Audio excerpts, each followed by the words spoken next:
canal. Que el Señor te bendiga. Una bendición poder compartir otra vez la palabra del Señor y poder estar preparándonos para esta celebración tan importante para el mundo entero, ¿no?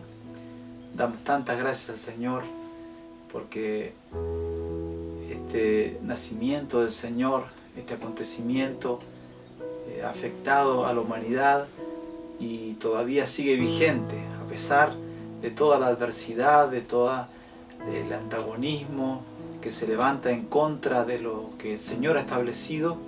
A pesar de todo eso, todavía celebramos Navidad, todavía celebramos la llegada del Salvador, del Mesías, nuestro Redentor. Gloria al Señor.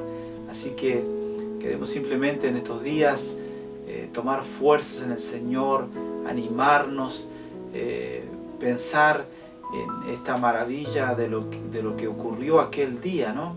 En ese tiempo tan especial para el mundo, cuando irrumpe en la historia de la humanidad el Dios eterno, el Dios que se hace hombre. Aleluya, un pensamiento que no cabe en nuestra mente, pero que lo creemos porque fue así y está comprobado no solamente por las Escrituras, pero también por acontecimientos y investigaciones científicas, descubrimientos arqueológicos, respaldan todos estos acontecimientos. Gracias al Señor.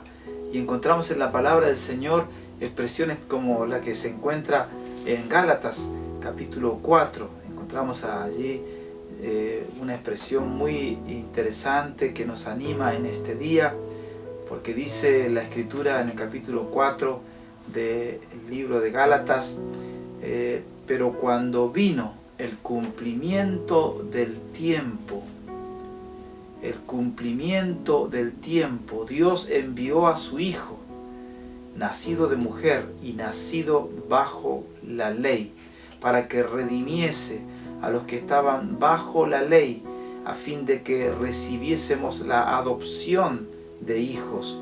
Y por cuanto sois hijos de Dios, envió a vuestros corazones el Espíritu de su Hijo, el cual clama: Abba, Padre. Así que ya no eres esclavo, sino hijo, y si hijo, también heredero de Dios por medio de Cristo. Gracias al Señor. El gran debate que tenían los Gálatas era el tema de la ley, era el tema de la paternidad de Abraham, la herencia que viene a través de la descendencia de Abraham, pero finalmente nosotros encontramos en esta Escritura que la conexión que Dios hace a la hora de redimirnos a nosotros, cuando Él perdona nuestros pecados y nos incluye en la familia de Dios, nosotros venimos a ser, dice esta Escritura, herederos de Dios, tremendo privilegio que el Señor nos ha dado a nosotros que estábamos ignorantes, ajenos de todo lo que es de Dios. Y esta Escritura comienza diciendo en el versículo 4, estamos mirando Gálatas capítulo 4, versículo 4, gloria al Señor. Dice que llegado el cumplimiento del tiempo, o sea, el momento señalado por Dios, cuando las condiciones mundiales, todo favorecía la aparición del Señor. Hubo un cumplimiento de un tiempo específico.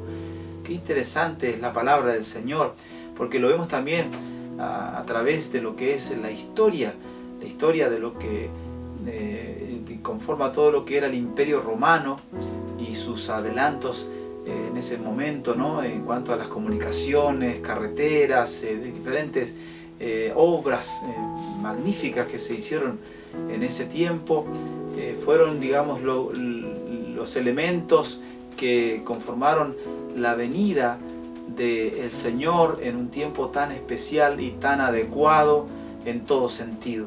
Por eso la Escritura nos muestra aquí claramente, dice: cuando vino el cumplimiento del tiempo, Dios envió a su Hijo. ¿Y cómo lo envió? Dice: nacido de mujer. y nacido bajo la ley. Bajo la ley mosaica, ¿no? Representada a través de toda lo que es la palabra escrita y lo que Dios le dio a Moisés para que sea cumplido. Pero Jesús dijo: yo no vine para abrogar la ley, yo vine para cumplirla. Él venía también en función del cumplimiento de la ley. Y esta escritura entonces nos hace un énfasis muy fuerte en cuanto al cumplimiento del tiempo. El cumplimiento del tiempo. El tiempo lo determina el Señor. Dios es el Dios de los tiempos, gracias al Señor. Y encontramos otra escritura igual muy interesante en Hebreos capítulo 10. Hebreos capítulo 10, dice así la escritura en el versículo 5, haciendo mención también en parte de lo que se dice en el Salmo 40. Dice: por lo cual entrando en el mundo, dice, sacrificio y ofrenda no quisiste, mas me preparaste cuerpo.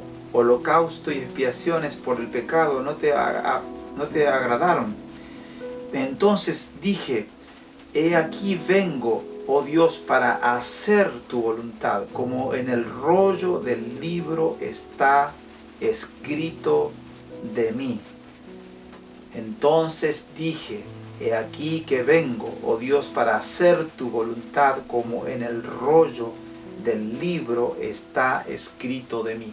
Esta fue una constante en la vida de Jesús: hacer la voluntad del Padre.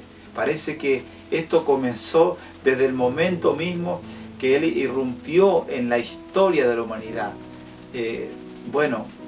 Las virtudes del Señor, por supuesto, son inalterables, y Él no es que va como Dios a aprender algo, pero como hombre sí, Él tuvo que aprender un montón de cosas.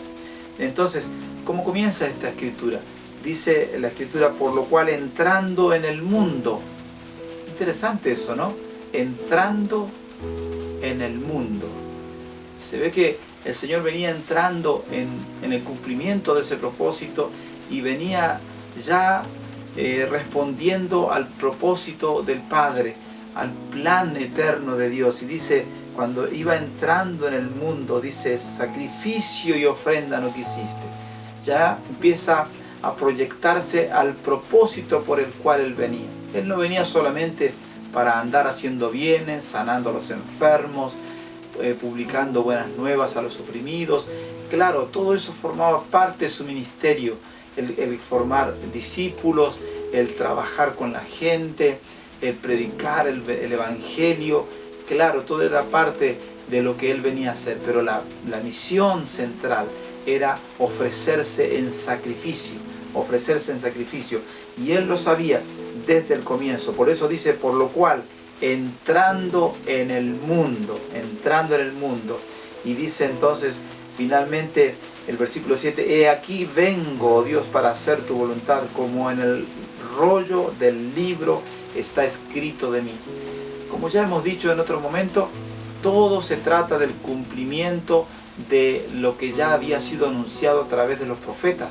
Los profetas habían anunciado todos estos acontecimientos con lujo de detalles, con una exactitud tremenda. Y ahora encontramos al mismo Señor ratificando el propósito de Dios y diciendo: yo entré al mundo sometiéndome a la voluntad del Padre, y diciendo que voy a hacer la voluntad de Él, voy a entregarme en sacrificio, porque ya el sacrificio de los animales y machos cabríos ofrecidos en la antigüedad, que venían para simplemente cubrir los pecados, no producían ningún tipo de transformación en las personas.